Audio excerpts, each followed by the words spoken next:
Greetings, fellow gamers. Lady Phoenix here, bringing you a game of Domination on Jungle. This is another Black Ops gameplay commentary. I hope you enjoy it. Let's get right into it. Best thing about this map, and sadly I have not played this map very often. Best thing about this map, two words: Ice Cube. Ice Cube does the voiceovers on this map. I don't know if for any folks who play TDM, probably don't hear it as much, but I usually play Domination on this map. Totally awesome. And when I first played this map, I go, God, that sounds a lot like Ice Cube. I wonder if it is, because, these games, they like to use someone famous. Like Treyarch's, World at War had Jack Bauer, had Kiefer Sutherland in it, and, that was the big draw, especially like in the single-player campaign. And it was hilarious when I first heard it in World of War. I was expecting him to shout out, "Lower your weapon!" or "No!" His favorite catchphrases from 24.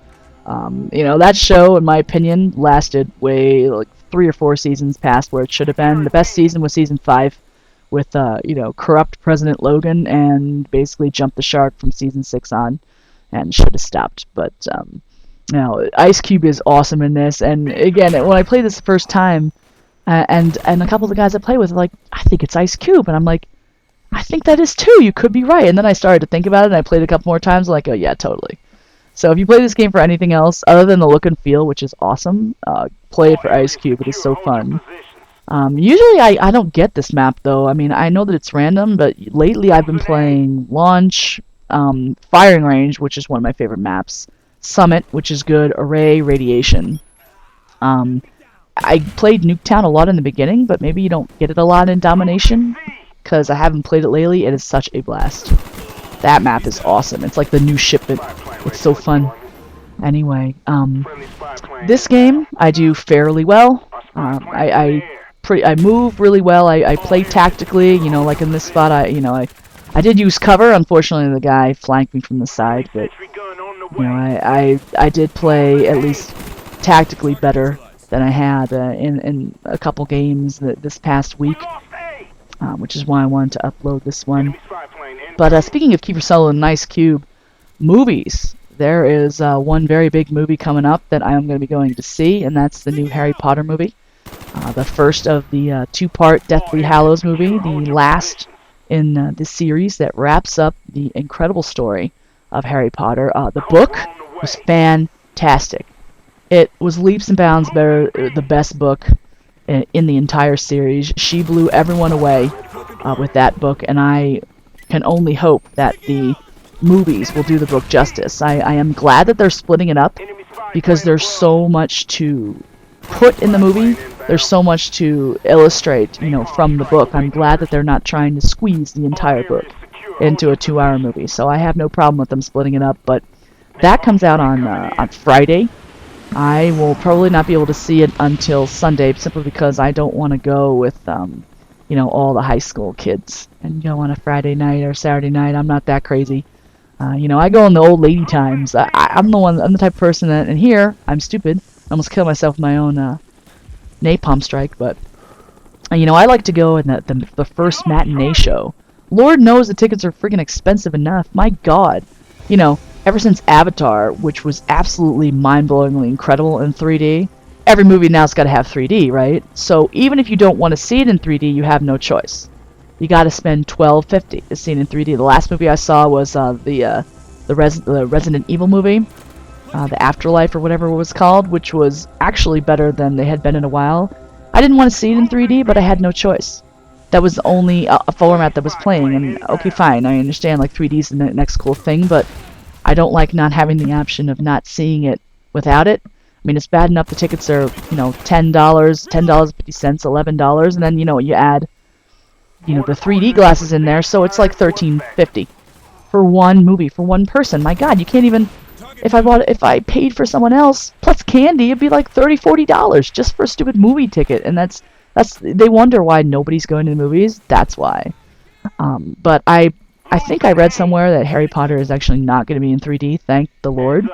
So I won't have to worry about spending, 12 some odd, 13 some odd dollars, and I'll be able to just go to the matinee, the first show, like no one will be in there. I can get any seat I want. I can say, I really don't care. I mean, when I was in high school, when you're in high school, you care about going to movies with someone. I don't care. I just want to see the damn movie. I want to pay the cheapest price possible. And, and just unfortunately, there haven't been a lot of movies that I actually really want to see. I saw Resident Evil before that was Inception, which was absolutely incredible. But I'm really, really looking forward to that. I hope that it's good. I'm sure that after I see it, I'll do another commentary and kind of report on the movie. Don't worry, I'll include spoilers in the title so that anyone who wants to see it won't listen to my commentary until they have. Oh, poor choice. Poor time to run out of bullets and reload there. But God, I love Napalm Strike. Well, let's see, what else? Other than that, busy as all holy hell, especially as Black Friday approaches. That's basically D-Day in the retail world. It's D-Day for our store, basically from that point to Christmas Eve, and, that, and then like the day or two after Christmas. Oh, excuse me.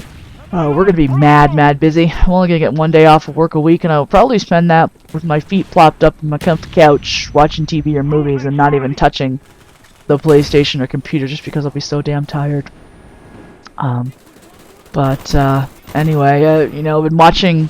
I think a lot of my shows are going to be very soon going on winter break, which is a bummer. I watch bazillion TV shows every week. Thank God for a DVR. If not for a DVR, I wouldn't be able to watch half of them. Especially with my work schedule now, kind of changes. Some Mondays and Tuesdays I can watch my shows. Some Mondays and Tuesdays I can't because I'm working late. I did manage to. Screw you, sniper. Boo. Let's see. What am I watching now? Nothing on Sundays anymore. On Mondays, I watch Chuck.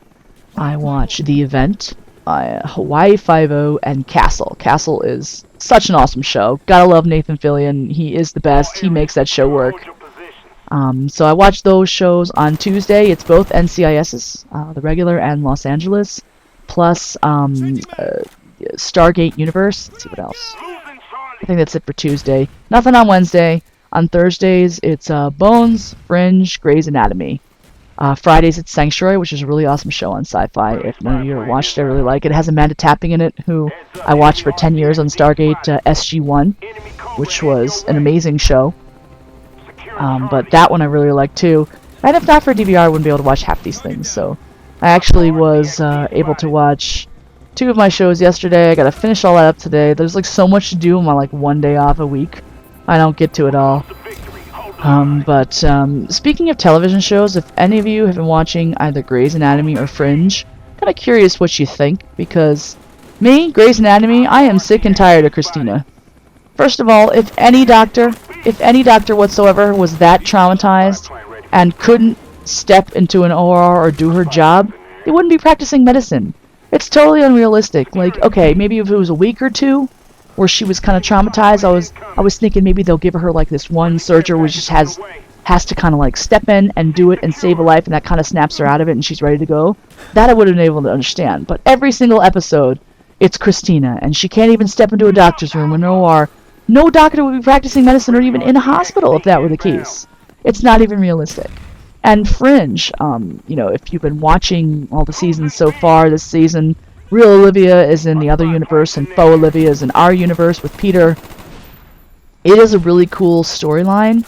I don't mind it as much as I do, Christina's BS, but, I would like it not to go the whole season. I hope that Real Olivia gets returned to our universe soon so we can kind of move on. I'm hoping that the whole season is not about her being stuck over there and them, I guess, still not realizing that Faux Olivia is not the correct Olivia, even though she doesn't have photographic memory and all that. I know I kind of ran out of time. I'll discuss Fringe probably more. I hope you enjoyed it. I went 25-8. Have a very good day, everyone. Cheers.